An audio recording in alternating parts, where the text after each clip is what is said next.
로마서 6장 6절부터 11절까지 말씀 제가 봉독하도록 하겠습니다. 6절 우리가 알거니와 우리의 옛사람이 예수와 함께 십자가에 못 박힌 것은 죄의 몸이 죽어 다시는 우리가 죄에게 종노릇하지 아니하려 함이니 이는 죽은 자가 죄에서 벗어나 의롭다 하심을 얻었음이라.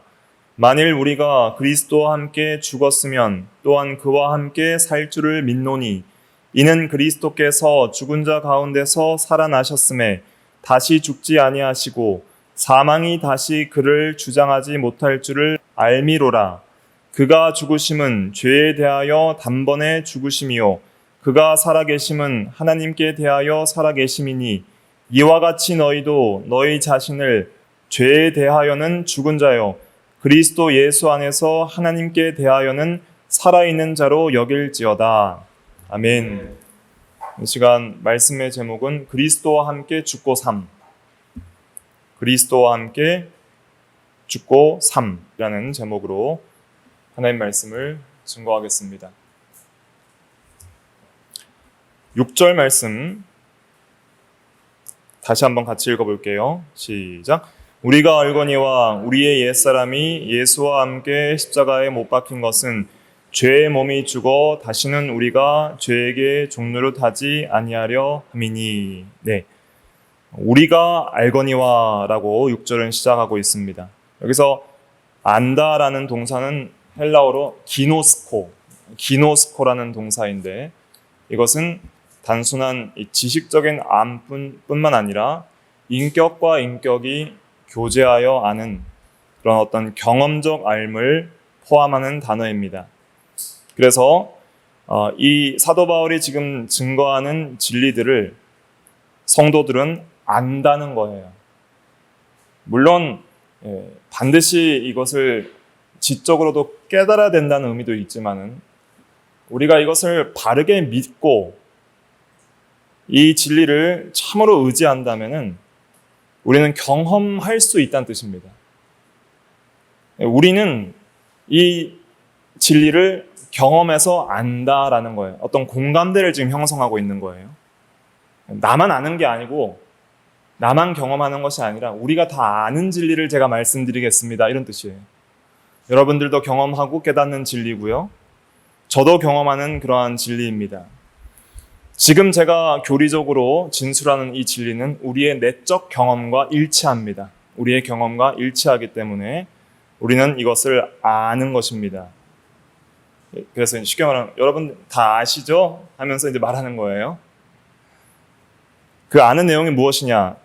우리의 옛사람이 예수와 함께 십자가에 못 박힌 것은 죄의 몸이 죽어 다시는 우리가 죄에게 종노릇하지 아니하려 함이니 그랬습니다.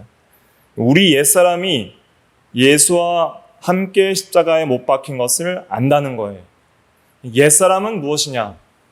옛사람은 쉽게 말하면 예수 믿기 전의 사람입니다. 좀 더 신학적으로 지금까지 우리가 배운 교리적인 바탕으로 말씀드리면 아담 안에 있는 사람입니다. 우리가 5장에서 아담과 그리스도라는 제목으로 두 대표가 있다 그랬죠. 그래서 모든 인류는 아담 안에 있습니다. 그럼 아담 안에 있는 인류의 특징이 있는데 특징은 날 때부터 뭘 가지고 태어나요? 원죄를 가지고 태어납니다. 그 원죄에는 두 가지 요소가 있다 그랬는데 법적인 면과 실제적인 면 두 가지. 첫째가 뭐예요? 죄책이 있고 둘째는 부패가 있습니다. 죄책은 법적 책임을 가리키고 부패는 실제적인 상태를 가리키는 것이죠. 그러니까 옛사람이라고 할 때는 아담 안에서 태어나는 모든 자연적인 일반적 인간들인데 그 아담 안에서 있는 모든 인간들은 전부 죄책과 부패를 가지고 태어나서 이제는 하나님 앞에 정죄받고 죄밖에 지을 수 없는 상태를 가지고 있다. 그래서 이 부패를 가리켜서 한번 따라해 보실까요? 전적 부패. 그것은 죄밖에 지을 수 없는 상태를 가리킵니다. 그래서 옛사람이라는 것은 우리 예수 믿기 전의 사람인데 예수 믿기 전에 우리는 어떤 사람이냐? 물론 사람들과의 관계에서 좀 덕이 있고 시민적 의를 행하고 좀 훌륭한 위인이 될 수는 있지만은 하나님이 보시기에 하나님의 거룩한 법 앞에서는 온전히 순종할 수 없는 그러한 죄밖에 지을 수 없는 상태로 살아왔다는 것이죠.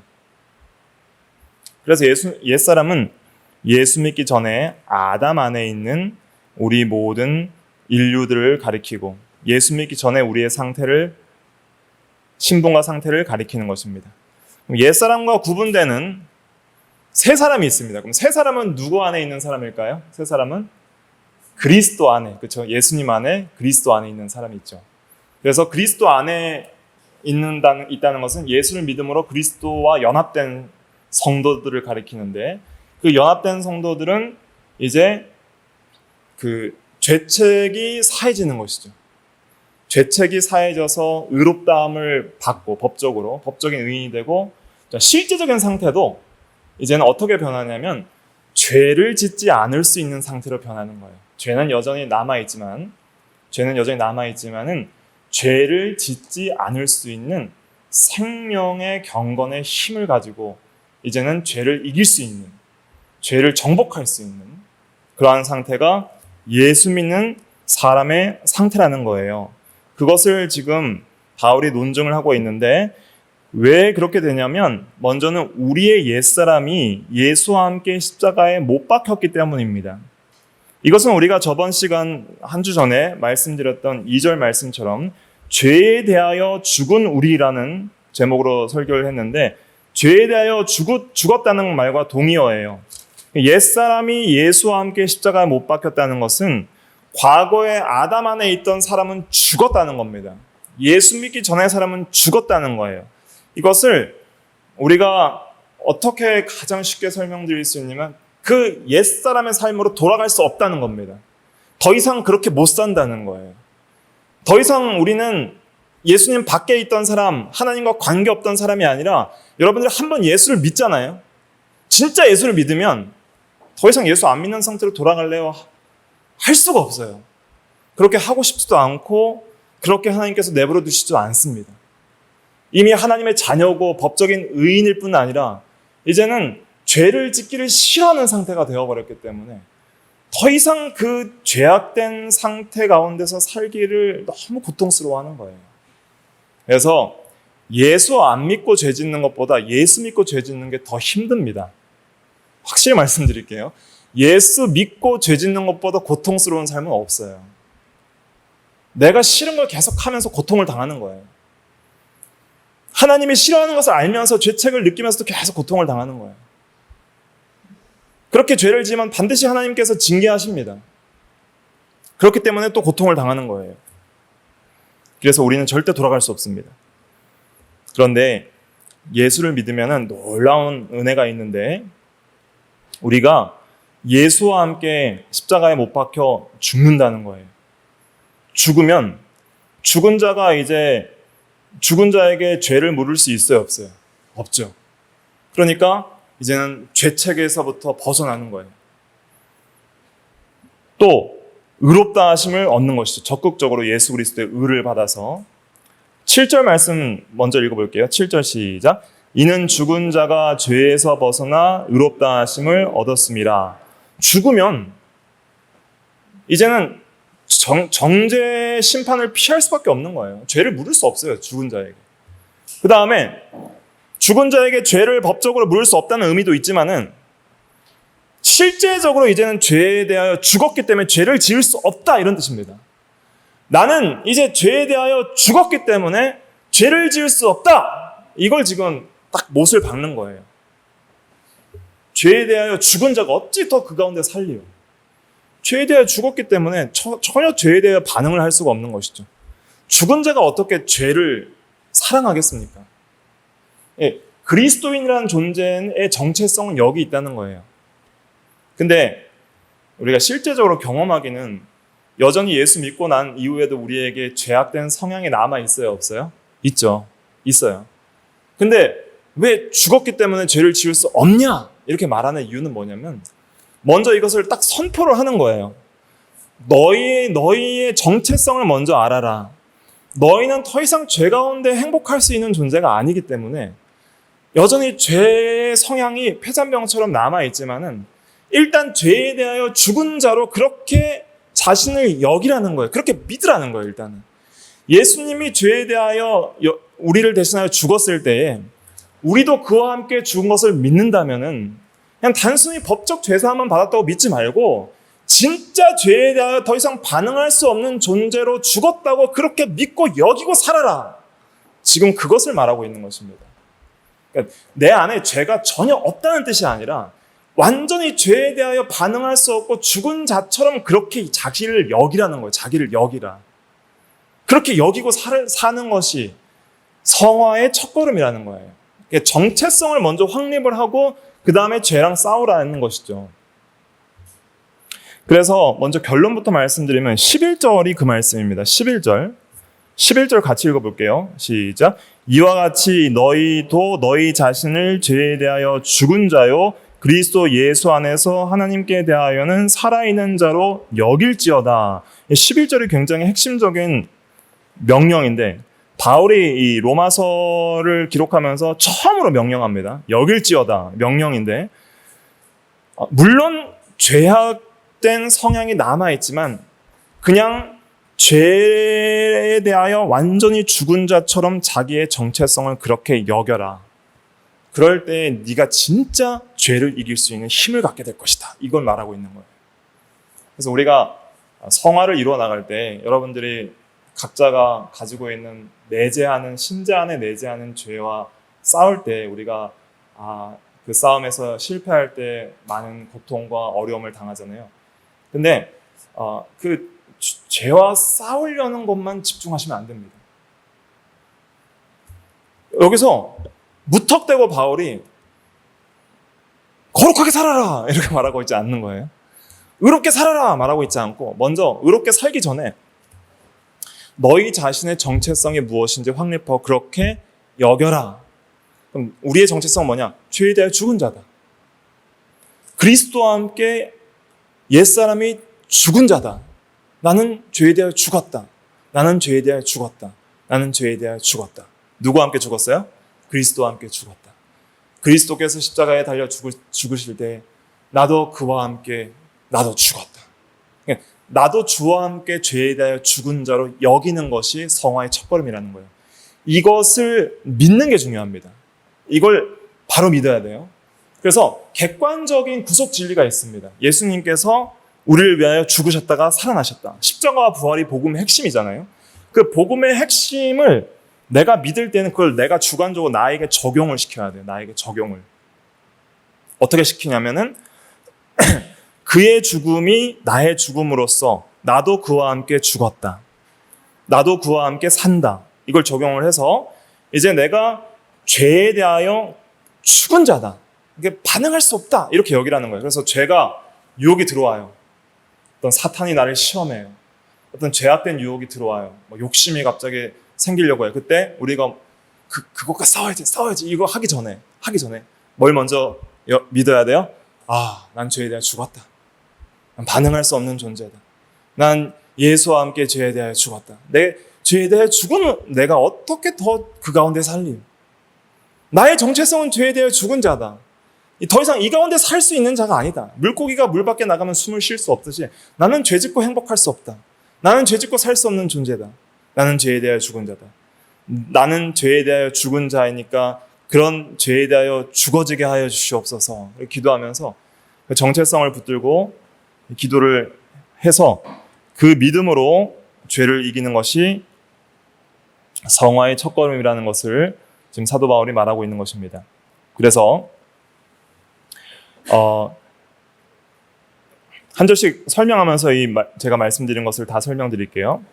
6절에 보니까 예수와 함께 십자가에 못 박힌 것은 그 다음에 죄의 몸이 죽어 다시는 우리가 죄에게 종노릇하지 아니하려 함이니 그랬습니다. 예수를 믿음으로 우리는 주님과 함께 죄에 대하여 죽게 됩니다. 이것을 우리가 안다는 거예요. 믿으라는 거예요. 제발 좀 이걸 여기라는 거예요. 그렇게 십자가와 함께 주님과 함께 죽으면 뭐가 죽게 되냐면 죄의 몸이 죽는다 그랬습니다. 죄의 몸. 그럼 죄의 몸이 뭘까요? 죄의 몸. 하나하나 좀 집중해서 들으셔야 돼요. 죄의 모음이라 그랬으니까 죄악된 성향을 가진 우리 육체를 가리키는 것이죠. 죄악된 성향을 가진 육체. 근데 단순히 이 살과 뼈와 피만 가진 이 육체만을 말하는 것이 아니라 함축적으로 어떤 죄악된 육체 중심의 어떤 마음, 죄악된 성품도 함께 포함하는 것입니다. 죄악된 육체와 죄악된 성향, 육체 중심의 성향을 가리키는 거예요. 쉽게 예를 들어 볼게요. 식욕은 좋은 거예요, 안 좋은 거예요? 식욕. 좋은 거죠. 식욕이 없으면은 우리가 밥을 먹을 수 없고 거식증에 걸려서 병이 걸리죠. 그러나 죄악된 몸은 식탐을 가지게 되는 거죠. 탐심으로 더 어떻게 하든지 먹으려고 하고, 그러니까 죄악된 성향과 함께 죄악된 몸은 어떻게든 배부르는 기쁨을 가지려고 하는 것이죠. 그래서 과거 로마 시대에 보면은 그 식탐을 탐하는 이제 이런 귀족들이 먹을 것을 계속 맛보기 위해서 먹고 또 토하고 먹고 토하고 그런 일들이 있었다고 해요. 토를 하면 또 먹을 수 있으니까 그 음식의 그 맛을 감각적으로 느끼는 것을 즐기는 것을 목적으로 먹었던 거예요. 단순히 건강하기 위해서 배부르기 위해서 적당히 먹은 게 아니라 그 맛의 쾌락을 즐기는 그런 식탐이 있었다. 오늘날도 이제 그런 식탐을 많이 갖는 그런 경향들이 많이 있죠. 그 다음에 성욕은 좋은 거예요, 안 좋은 거예요? 성욕은 좋은 거고 선한 것입니다. 성욕이 있어야지 남녀가 서로 사랑할 수도 있고 또 결혼할 수도 있고 아이를 생산할 수 있는 것이죠. 그러나 문제는 뭐냐면 음욕이 문제인 것이죠. 음란한 마음과 또 간음하고 불륜을 저지르는 것이 문제인 것입니다. 또 휴식과 잠을 자는 건 좋은 거예요, 안 좋은 거예요? 잠을 자는 건 좋은 거죠. 편안하게 잠을 자야지 일상생활을 잘 영위할 수 있습니다. 그러나 게으르고 나태하고 잠을 탐하는 것, 그것은 죄악된 성향에서 나오는 그런 일이죠. 그러니까 우리 그 죄라는 것은 이 경향성이 어디로 기울어져 있냐면 육체 중심으로 기울어져 있습니다. 그래서 어떻게든 육체를 내가 즐겁게 할까를 목표로 하는 것이 죄의 목표예요. 그래서 거룩한 삶은 항상 우리 육체 중심이 아니라 영 중심이에요. 하나님 중심. 어떻게 하면 하나님을 기쁘시게 하고 하나님을 사랑하고 어떻게 하면 이웃을 사랑할까라는 중심이라고 할 수 있는데, 할 수 있다면은 죄라는 것은 자기 중심, 특별히 자기의 육체, 현세적인 육체를 기쁘게 하려는 것이 이 죄악의 어떤 특성입니다. 그래서 모든 죄들의 특징을 보세요. 전부 육체를 기쁘게 하는 거예요. 돈도 육체를 기쁘게 하려는 것이죠.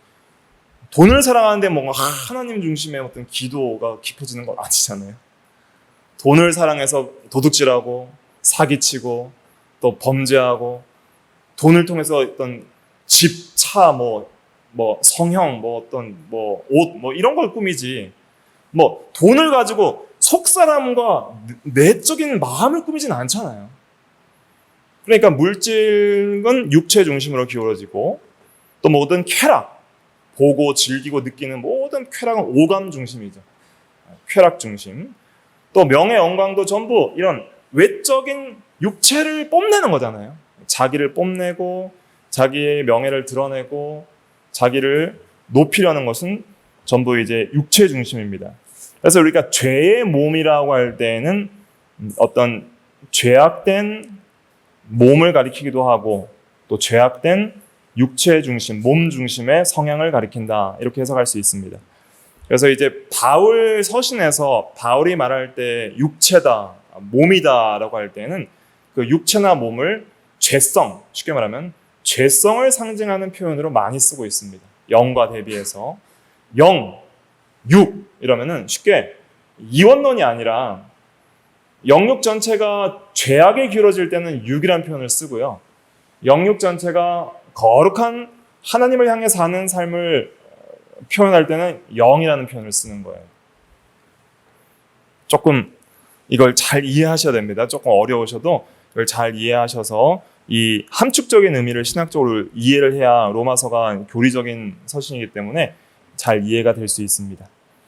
그래서 예수와 함께 우리가 십자가에 못 박힌 것은 우리 죄악된 성향이 죽어서 다시는 우리가 죄의 종노릇 하지 아니하게 하려고 예수 그리스도께서 십자가에 못 박히셨다는 거예요. 7절에 보면 이는 죽은 자가 죄에서 벗어나 의롭다 하심을 얻었습니다. 그래서 법적으로 죄에서 자유하게 된 것뿐 아니라 실제적으로 우리가 이제 죄에서 자유하게 되었다는 거예요. 벗어났다는 거예요. 그래서 죄의 절대적 지배 아래 있던 자가 이제는 그 지배에서 벗어난 걸 가리킵니다. 아담 안에 있는 옛사람은 죄의 절대적 지배 아래에 있는 사람입니다. 한번 따라해 보실까요? 죄의 절대적 지배. 죄의 절대적 지배.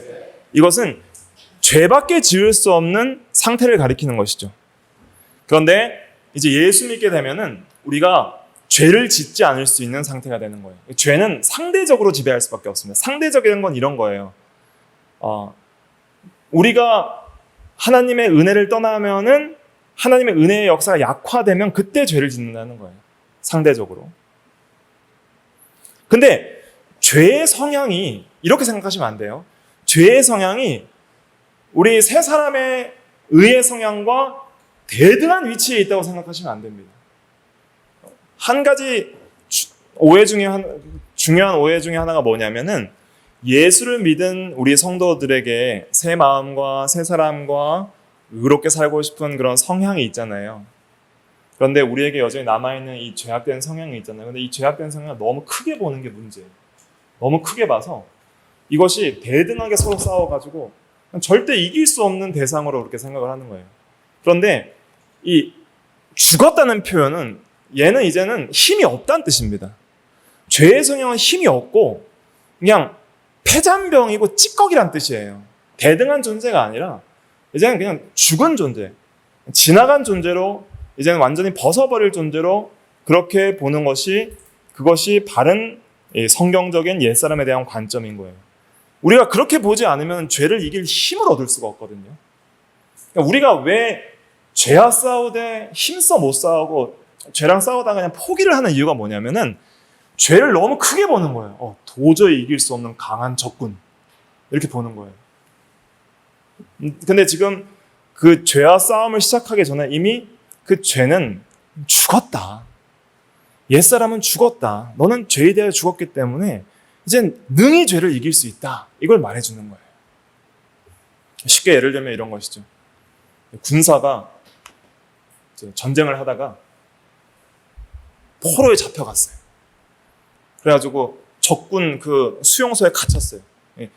죄악이라는 나라의 죄악들의 세력에 죄악의 수용소에 갇혔어요. 그 수용소에서 맨날 죄만 짓고 사는 거예요. 도저히 이 절대적인 지배에서 나는 해방될 수 없구나, 소망이 없구나 이렇게 생각하고 있는데 갑자기 우리 임금 대장 되신 분이 그 적군 수용소를 다 회파하고 이제 우리를 건져주시면서 내가 그 적군의 왕의 목을 베었다. 적군의 왕은 이미 무너졌다. 내가 너를 이제 해방시켜주니까 이제 힘써 싸워라. 내가 이미 죄에 대하여 죽었고 죄를 이겼다. 그리고 죄악된 세력의 우두머리에 머리를 밟아버렸다. 이것이 이제 여자의 우선이 뱀의 머리를 받는다는 그런 의미예요. 마귀의 세력을 꺾고 죄의 세력을 완전히 예수님께서 십자가에서 괴멸시켰다는 거예요. 그러니까 십자가는 뭘 상징하냐면 죄를 완전히 밟아버린 거예요. 마귀도 밟아버렸고 죄도 밟아버렸고 사망도 밟아버린 거예요. 그러니까 완전히 박살 내놓으니까 이제 죄악의 종로를 타던 사람들이 이제는 그 적군의 수장과 그 목을 베어버렸다니까 이제 힘이 나는 거예요. 그러면 우리 임금 대장 대신 예수 따라서 이길 수 있겠구나. 용기를 내고 힘을 내서 싸우자. 이런 용기가 나잖아요. 싸울 수 있겠다는 용기가 나잖아요. 근데 이렇게 싸울 수 있겠다는 용기가 없으면 못 싸우는 거예요. 성도들이 왜 지냐면은 그런 용기가 없는 거예요. 이미 그 죄악을 짓밟고 완전히 죄에 대해 죽어버렸다는 그 진리를 모르니까 죄를 굉장히 크게 생각하는 것이죠. 그런데 우리 대장 예수께서, 우리 임금 예수께서 친히 자기의 육체를 통해서 죄에 대해 죽어버렸고 그 죄의 세력을 완전히 이겨버리신 겁니다. 죄에 대하여 죽어서 죄를 완전히 벗어나게 한 다음에 부활하셔서 죄를 완전히 이겨버리신 것이, 그것이 복음 진리예요. 그러니까 그 복음을 믿는다면은 그것을 우리에게 이제 적용시키라는 것을 지금 말하고 있는 것입니다. 그냥 단순히 믿음에서 끝나지 말고 진짜 그것을 믿습니까? 그렇다면 제대로 알고 당신에게 적용시키십시오. 그래서 포인트가 뭐냐면 8절에 보면은, 8절을 읽어볼게요. 시작. 만일 우리가 그리스도와 함께 죽었으면 또한 그와 함께 살 줄을 믿노니. 믿으십니까? 예수와 함께 죽었으면 예수와 함께 살 줄을 믿으십니까? 이 믿음이 있다면은 먼저 우리가 믿어야 될 것은 뭐냐면, 첫째, 9절과 10절을 믿어야 되는데, 9절과 10절은 객관적인 구속 역사적 사실이에요. 예수님께서 우리를 위해 뭘 하셨는지를 먼저 알아야 된다. 9절 같이 읽어볼게요. 시작. 이는 그리스도께서 죽은 자 가운데서 살아나셨음에 다시 죽지 아니하시고 사망이 다시 그를 주장하지 못할 줄을 알미로라. 믿음의 지적 요소를 말하는 거예요. 믿음의 3요소, 지식, 동의, 신뢰, 우리가 공부했잖아요. 적용을 하시면 됩니다. 이는, 자, 객관적인 구속 사실이에요. 그리스도께서 죽은 자 가운데서 살아나셨음에, 이걸 믿는 거잖아요. 다시 죽지 아니하시고, 예수님은 다시 죽을 수 없어요. 사망이 다시 그를 주장하지 못해요. 그러니까 죄에 대하여 이제는 다시 죽을 수도 없고 사망이 주장할 수도 없고, 이제는 예수님은 죽었다가 사셨기 때문에 이제는 영원히 사시는 분이시죠. 그래서 그것을 우리가 안다는 거예요. 복음의 진리를 안다는 뜻이죠. 알미로라 그랬죠? 믿음의 지적 요소입니다. 그 다음에 10절 같이 읽어볼게요. 10절 시작. 그가 죽으심은 죄에 대하여 단번에 죽으시며 그가 살아계심은 하나님께 대하여 살아계심이니. 이것도 객관적인 구속의 사실이에요. 그가 죽으심은 그냥 죽은 게 아니라 우리의 죄를 대신하여 죄에 대하여 단번에 죽었다. 한 번에 다 죽었기 때문에 뭐 더 이상 죄값 치를 거 없다는 거예요. 우리의 현재와 과거와 미래의 모든 죄를 대신 짊어지시고 단번에 죽으셨다는 거예요. 다시 죽을 필요가 없고 다시 죄에 대하여 또 죽을 필요가 없이 한 번의 죽음으로 모든 죄의 값을 다 치르셨다는 것입니다. 단번에 죽으심이요 그가 살아계심은 하나님에 대하여 살아계심이니. 예수님께서 죄가 있으세요, 없으세요? 죄가 없으시죠. 근데 왜 죄에 대하여 죽으셨어요? 우리 죄 대신에 죽은 거예요. 죄가 없으신 분께서 우리 죄를 대신 짊어지시고 죽으신 거예요. 그래서 죽으실 때에는 하나님께서 그 예수를 죄인으로 여기시고 죽이신 거예요. 하나님에 대하여 예수님이 죽었어요. 그래서 엘리 엘리 라마 사박다니, 나의 하나님 어찌하여 나를 버리시나이까 하면서 하나님께 버림받아 끊어졌어요. 하나님께 대하여 끊어졌어요. 그러나 하나님께 끊어지는 그 순간까지도 예수님은 하나님에 대하여 기도하셨던 것이죠. 나의 하나님으로 믿고 끝까지 믿음으로 죽기까지 복종하시고 순종하시고 기도하실 때 그 모든 온전한 순종의 의가 생명이 되어서 예수님께서 끊어지는 즉시 다시 하나님에 대하여 살아나시는 거예요. 영적으로. 예수님은 하나님에 대하여 영적 죽음, 육체적 죽음 다 경험하십니다. 영적 죽음은 십자가상에서 영적으로 하나님과 끊어지는 동시에 하나님에 대하여 다시 살아나셨어요. 그래서 내 영혼을 받으시옵소서 하고 그 영혼이 떠나가셨죠. 그 다음에 육체적 죽음도 영혼이 떠나가심으로 영혼과 육체의 분리를 통해서 육체적 죽음을 경험하셨지만 3일 만에 사망을 이기고 부활하신 거예요. 그래서 예수님은 영원히 살아계십니다. 다시는 죽지 않으십니다. 이 진리를 믿으라는 거예요. 예수님이 우리를 위해 대신 죽으셨다가 이제 영원히 사시는 것처럼 이제는 우리도 옛사람에 대해서 죽었고 이제는 새 사람으로 하나님에 대해 영원히 살아가는 존재라는 거예요. 영원히. 그러니까 더 이상 옛사람으로 돌아갈 수 없는 존재. 새 사람으로 영원히 살아갈 수밖에 없는 존재. 주와 함께 하나님에 대해 살아갈 수밖에 없는 존재. 그러니까 그 정체성을 확립하고 내가 누구인지 바로 여기는 것부터 성화 시작이라는 거예요. 그 여기는 것. 그래서 객관적인 그리스도의 죽으심과 부활을 우리에게 주관적으로 그것을 지적으로 알 뿐만 아니라 동의할 뿐만 아니라 내가 그것을 신뢰해야 돼요. 신뢰.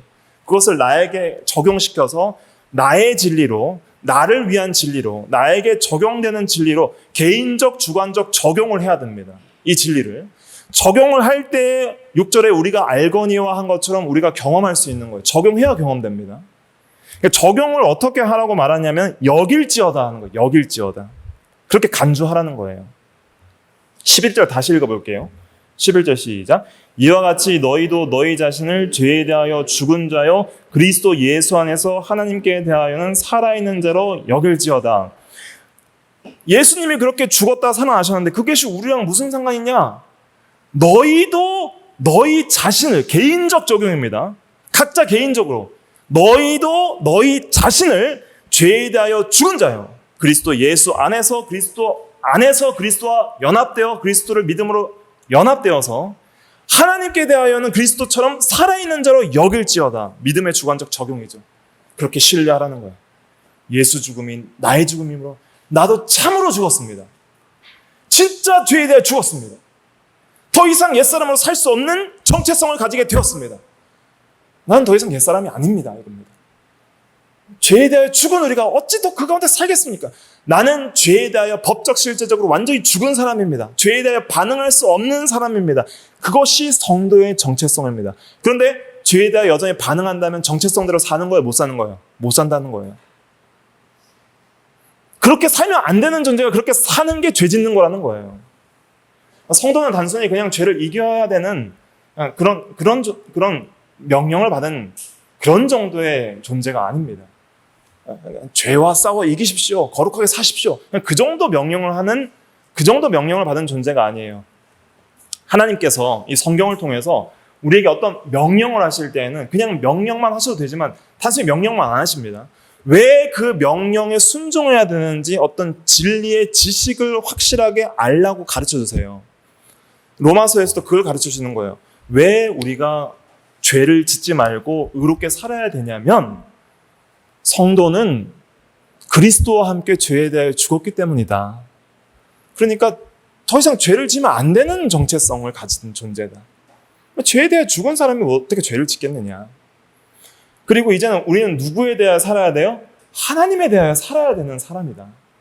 그렇게 사는 게 진짜 생명이고 그것이 진짜 행복이고 그렇게 살아가야만 하고 그렇게 영원히 살아갈 것이다. 반드시 하나님께서 우리를 영화롭게 할 것이고 영원히 주님과 함께 우리는 그렇게 살아갈 것입니다. 그것이 성도의 구원의 확신이에요. 우리의 정체성은 죄에 대하여 죽고 하나님에 대하여 사는 존재가 우리의 정체성이다. 우리는 죄에 대하여 죽었고 하나님에 대하여 살아있는 존재가 우리의 정체성이다. 그러면 어떻게 살래? 이렇게 말하는 것이죠. 너의 정체성은 이건데 다시 죄 지을래? 그렇게 하면 안 된다라는 걸 말하고 있는 것입니다. 그래서 저번 시간에는 이 세례 이 비유를 통해서 출애굽의 예를 들었잖아요. 모세와 합하여 이스라엘 백성들이 애굽에서 홍해를 건너서 출애굽했을 때에 다시 모세와 합하여 세례받은 이스라엘 백성들이 세례는 두 가지를 의미한다 그랬는데 연합과 뭘 의미한다 그랬어요? 변화를 의미한다 그랬죠. 그래서 모세와 합하여 연합되고 변화된 이스라엘 사람들이 이제는 다시 애굽으로 홍해를 또 건너가지고 돌아갈 수 있어요? 없어요? 없어요. 홍해를 건너서 돌아갈 수 없는 것처럼 우리 성도들도 한번 예수를 믿으면요 다시 예수 믿기 전으로 돌아갈 수 없습니다. 저나 여러분들이나 진짜 예수를 믿으면요 다시 예수 믿기 전에 옛사람으로 돌아갈 수 없고요. 이제 예수 믿은 사람의 정체성은 뭐에 대하여 죽은 자예요? 죄에 대하여 죽은 자예요. 이걸 믿으세요. 나는 죄에 대하여 반응할 수 없는 자입니다. 나는 죄에 대하여 반응할 수 없는 자입니다. 어찌 내가 더 이상 죄 가운데 살겠습니까? 나는 하나님에 대하여만 살아갈 수 있는 자입니다. 그런 자로 하나님이 나를 구원하셨으니 이제는 내가 더 이상 죄를 짓지 않도록 나를 인도하여 주옵소서. 나는 그렇게 나를 여기게 하여 주시옵소서. 그렇게 여기셔야 됩니다. 이 여기는 것이 믿음의 훈련이에요. 여겨보세요 한번. 나는 죄에 대하여 죽은 자입니다. 나는 하나님에 대하여 살아가야 하는 자입니다. 계속 그렇게 자기의 정체성을 확립을 하면은 그것이 죄를 이길 수 있는 능력이 됩니다. 그래서 그게 경험된다는 거예요. 우리가 그 어떤 군대나 어떤 뭐 훈련을 받을 때에도 그 사람의 어떤 그 정체성과 신분을 어떤 계속 각인시키는 훈련을 하잖아요. 나는 누구다, 난 누구다, 난 누구다. 군대에 가도 우리는 뭐 멋진 사나이다, 뭐 강하다, 뭐 이렇게 이런 어떤 그 사기를 붙드는 그런 정체성을 확립하는 훈련을 하거든요. 모든 사상 교육도 그렇잖아요. 사상 교육도 어떤 정체성 교육이에요. 당신은 누구기 때문에 이렇게 살아야 됩니다. 그 나치도 게르만족의 우월성의 정체성을 확립하잖아요. 게르만족이 우월하기 때문에 다른 종족을 죽이고 우리 종족의 우월성을 확립해야 됩니다. 그러니까 전쟁에서 죽이는 거예요. 어떤 프롤레타리아 혁명, 공산혁명도 이런 이 노동자 계급의 정체성을 확립해서 부르주아 계급을 죽여야 됩니다 하는 거잖아요. 어떤 정체성이 확립되면 그다음부터 그 운동에 힘이 생기는 것처럼 성도의 정체성은 죄에 대하여 죽은 정체성이고 하나님에 대하여 그리스도와 함께 산 정체성이라는 거예요. 이 정체성을 확립해야 그때부터 죄와 싸우는 힘이 생긴다는 것을 지금 말하고 있는 것입니다. 굉장히 중요한 지금 그 교리를 6장에서 증거하고 있습니다. 굉장히 실제적이고 우리에게 적용해야 되는 그러한 교리를 말하고 있는 것입니다. 다 같이 기도하겠습니다.